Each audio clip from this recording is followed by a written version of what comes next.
What's up, you guys? When I help people that are looking to buy a business, especially FedEx routes, I get asked a ton of questions about routes in general. But one question that pops up more often than not throughout all the years is, why do I no longer own FedEx routes?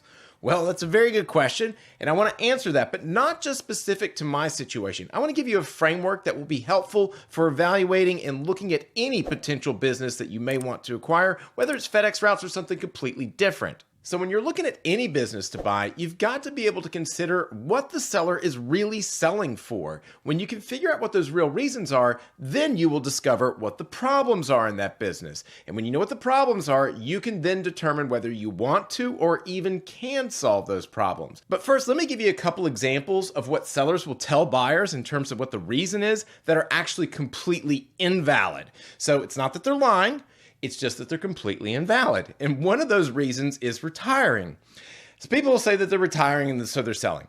That's not a real reason. It's not like someone says, gosh, I hate the sight of money, and if I keep this business, the money's just going to keep pouring into my bank account, and I hate it. I got to get rid of this thing. No one says that because that's nonsense. The real reason why they're selling is they don't want to work 40 hours a week after they retire. Oh, that's a real reason, working 40 hours a week. Retiring, not a real reason whatsoever. Second reason is that they will say something like they are pursuing other opportunities. Okay, fine. Why not stick with this one though? Oh, because it takes me 80 hours a week to manage this business.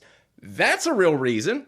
Pursuing other opportunities, not a real reason. So we want to get rid of these completely invalid and useless reasons and start to dig further, and that will help us determine whether the business is suitable for us or not. So the first thing that we want to do is establish a common list of candidate reasons that people actually want to sell for. Now, the seller's going to hide this stuff a lot of times because they don't want you to know why they're selling, because that's going to make it harder to sell. So the issue is to be able to figure out what are those common reasons and then start to establish which one of these is relevant to that particular business and or seller.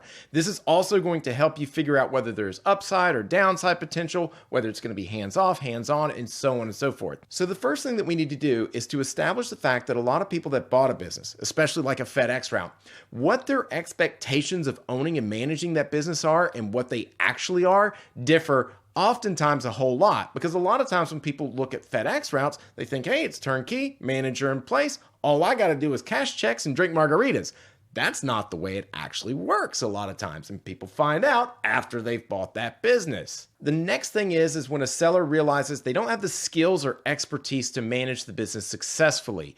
And we see this sometimes happen like in a construction company where they don't know anything about construction. They realize they're over their head and it's time to sell. In the FedEx world, we don't really see this so much, but it can pop up. If someone's not very good at leading a team or managing a fleet correctly or dealing with basic business concepts, they can find themselves over their head and still want to sell as well. So the next thing is time commitment. This happens a bunch in the FedEx world because a lot of times people think that that manager in place means that they only have to work 5 hours a week. Well, it may be true. Maybe that you have to work 40 hours a week. Maybe you work 0. Who knows? It could be all over the place. And sometimes sellers want to sell because of that. And when they start to realize that they need to spend more time than what they're currently allocating, they are no longer absentee as much as they are negligent. A little bit of a fine line between those two words. And so that may be another legitimate reason why they're selling. One of the next legitimate reasons is burnout. They may have loved the core aspects of the business years ago, but now that they're in year 3, 5, 7, or whatever,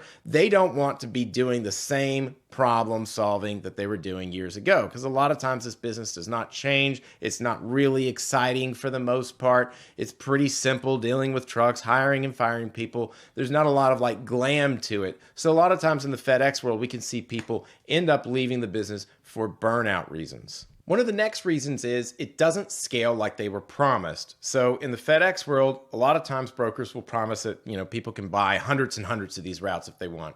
The reality is while that's possible, it's not very probable whatsoever. And scaling is not only difficult and tricky, but it's also something that's not really desirable for the majority of contractors. There are situations that warrant it, but a lot of situations definitely warrant not scaling.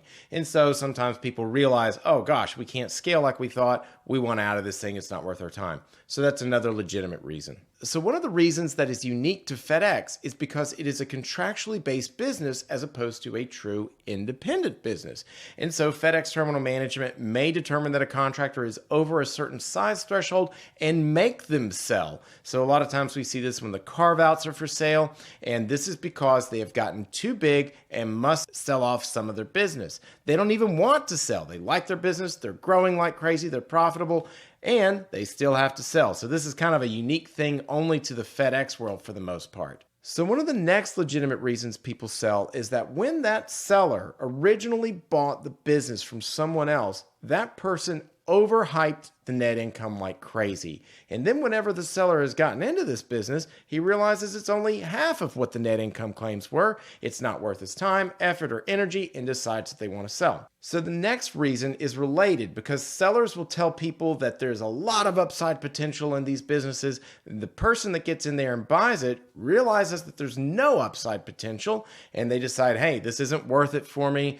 I thought that there was upside. There's not. It's time to sell. So this is another legitimate reason. So the next reason, and this is probably one of the biggest reasons, is a massive equipment overhaul. So in the case of FedEx routes, they know that all the fleet basically needs to be replaced. They think to themselves, gosh, do I want to spend $400,000 on a new fleet, or do I want to make $1.5 million selling? Making $1.5 million sounds better. So they decide to sell. And then the brokers will tell the new buyer that all you have to do is put in a new engine and you're good to go. That doesn't work. I've got a whole video about that. But the point is that we will see a lot of people that sell their business right at the point of where the equipment is at its end of life. And so the next reason is divorce. This doesn't really happen so much, but it obviously does happen. We do want to mention that that is a possibility. Nobody wants to sell those businesses. They love their business. It's great. They're having to sell for divorce. That's probably one of my favorite reasons that people want to sell. And then there are two reasons that we don't really see but do exist. One is that they're trying to scam you. They don't actually make any money at all, but they claim that they do, and their big money-making exit is when they sell to you. Yes, that happens, but man, thankfully in the FedEx world, that's pretty infrequent. The last and final reason is they need a lump sum of cash. Maybe they had some crazy medical bills or whatever. They don't really want to sell their business. They love their business, but they need the money for something else. And it's not another business or whatever because they hate their current business, but medical procedures, things like that. Yes, that's a legitimate reason. Again, not very common, but we do want to bring it up. So hopefully this gives you a pretty solid list of some of the most common reasons why we see sellers sell their business. And when you can understand what that list is, you can start to target and pinpoint to figure out what those real reasons are to determine whether this is something you want to do. And just because it's a problem for the seller doesn't mean it's going to be a problem for you. A seller may want to sell because they are living 5 hours away from their particular business. If you live right next door, that's no longer a problem for you. So not every problem that a seller has will be your problem as well. Sometimes their problems will be your problems. And so it's a matter of trying to figure out those things. And so in my case, the primary reason that I wanted to sell my routes was essentially burnout. Doing the same thing over and over and over again, year after year, burns most people out on a lot of different businesses. I was certainly no exception to that, but I do love routes. I've been talking with people about routes for nearly 15 years now. Obviously, I like them, but owning and operating routes is quite a bit different than helping people evaluate them, talking with contractors and those sorts of things. And even if, let's say, you burn out on this business too, that's okay. Let's say you get it for 4 years. You're going to say, hey, I've done well. Maybe some of the other contractors are good friends of mine. Maybe the drivers are like family. So there's a lot of good stuff that you can take away, even on a business that is not going to be for forever. That's okay too. So hopefully this helps out. Remember to like, subscribe, and we'll talk to you soon. Bye-bye.